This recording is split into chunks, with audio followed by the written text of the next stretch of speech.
자, 고전시가 공부 67번째 작품 이연보의 어부사입니다. 제목 그대로 보면은 어부노래가 되겠네요. 자, 연시조에 해당이 되고 이 작품은요 연시조입니다. 그리고 총 5수로 이루어져 있는데 여기서는 우리가 1수, 2수, 5수만 확인해 보겠습니다. 자, 갈래 연시조. 그리고 강호 한정가. 성격은 풍요, 낭만, 자연 친화적.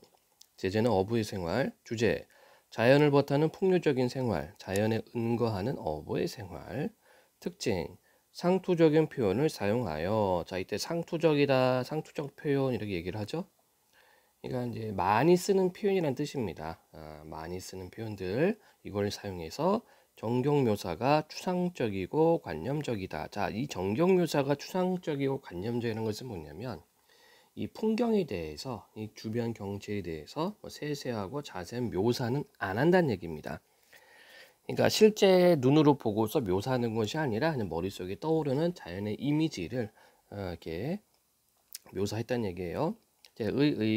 고려 때 전해오는 어부가를 개작한 강호가도에 매그리는 작품.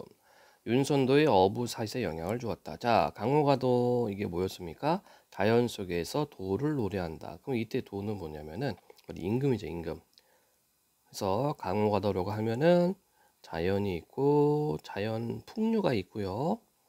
여기에 임금에 대한 생각을 하는 것, 이것이 강호가도가 되겠습니다. 자, 이해와 감사 한번 보도록 합니다. 이연보의 어부사는 고려 때부터 전해 내려오는 어부가를 개작한 것으로 어부단가라고도 불린다. 선인들의 운치 있는 생활과 함께 자연을 버타며 고기잡이를 하는 한간 삶에서 당시 양반 계급의 풍류 생활을 엿볼 수 있게 한다. 이 작품에서는 화자의 시선 이동에 따른 시상전개 방식을 통해 자연 속에 있으면서 현실을 지향하는 내면 의식을 확인할 수 있다. 바로 요 현실 지향 측면이 임금에 대한 생각입니다. 그래서 강호 가도류로 이제 속하고 있어요. 또한 이 작품은 상대적으로 한자어가 많아 노래로 부르기에 적합하지 않고 상투적 한자어를 많이 쓴 정경 묘사도 관념적이라고 평가된다. 자, 시험에 아주 많이 출제가 되고 있는, 자주 출제되는 작품이기도 하죠. 모두 5수인데 여기서는 1수, 2수, 5수만 확인을 하도록 합니다. 자, 이 중에 시름 없으니 어부의 생애이로다.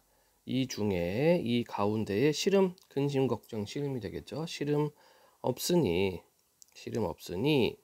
어부의 생애로다. 생애는 생활 비슷한 말이에요.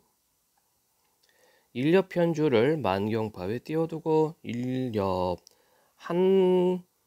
이 엽은 여러분들 나뭇잎이란 뜻이에요. 한 나뭇잎 편 조각 주는 배. 그러니까 요거를 의역을 해서 한 조각 작은 배. 한 조각 작은 배. 일렵 편주가 이런 뜻입니다.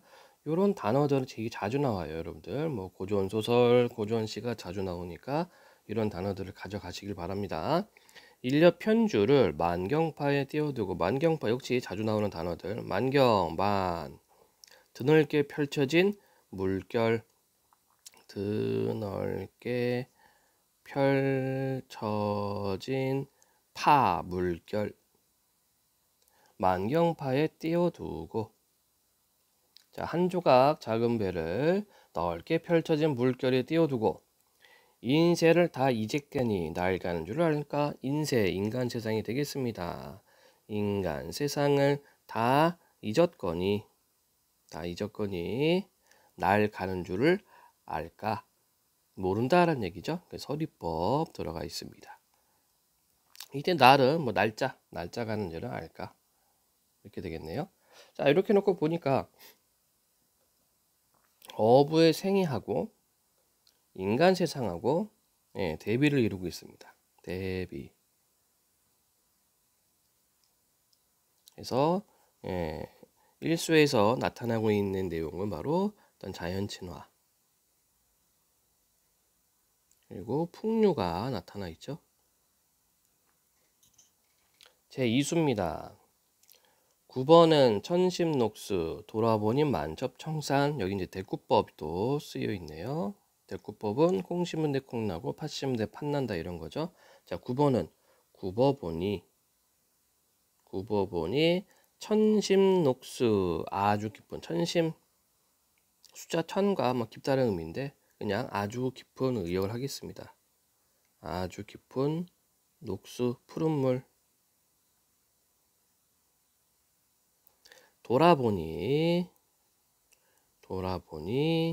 만첩청산 우리가 보통 첩첩청산이라는 말도 쓰죠. 그 수만 이렇게 멀리서 이렇게 산맥들 산들을 보면은 이렇게 겹쳐 있는 모습이죠. 예. 돌아보니 만첩청산 이렇게 돼 있어요. 그래서 이수의 초장은 대꾸법을 이루고 있습니다. 굽어보니 천심녹수 돌아보니 만첩청산 십장 홍진이 언매나 가렸는가. 십장 이제 거리를 나타내는 단위가 장이고 홍진은 붉은 먼지란 뜻이죠. 붉은 홍 진은 먼지 진 붉은 먼지. 자, 그래서 홍진 하면은 속세를 나타냅니다. 속세. 뭐 지금이야 현대에는 뭐 아스팔트 깔려 있고 도로에 보도블록 있고 이렇게 하잖아요. 네, 과거에는 그런 게 없었죠. 그래서 사람들이 막 이렇게 몰려 다니면은 먼지가 뿌옇게 일어나요. 그게 홍진입니다. 그래서 홍진하면 인간 세상 속세를 의미하고 자, 십장 홍진이 얼마나 가렸는가. 자, 뭐가 가리고 있다는 얘기입니까? 바로 이 천심녹수와 만첨청산으로 인해서 십장 홍진이 가려 있다. 여기도 마찬가지 대비가 되는 거죠. 그렇죠? 이 홍진하고 천심녹수 만첨청산하고 대비를 이루고 있습니다. 그래서 천심녹수와 만첨청산은 자연적인 것을, 홍진은 인간 세상을 의미하죠. 자, 계속 보겠습니다. 강호에 월백하거든 더욱 무심하여라. 강호, 강과 호수란 뜻이죠. 자, 그런데 보통 강호하면은 자연을 의미한다. 이걸 뭐라고 그래요? 이것을 대유법이라고 그러죠. 대유법. 일부분을 들어서 전체를 표현하는 대유법. 자, 강호에 월백하거든 달이 하얗거든 더욱 무심하여라. 마음 없다. 무심하여라. 자, 그럼 뭐에 마음이 없습니까? 바로 홍진, 즉 속세에 마음이 없다 이런 얘기가 되겠죠.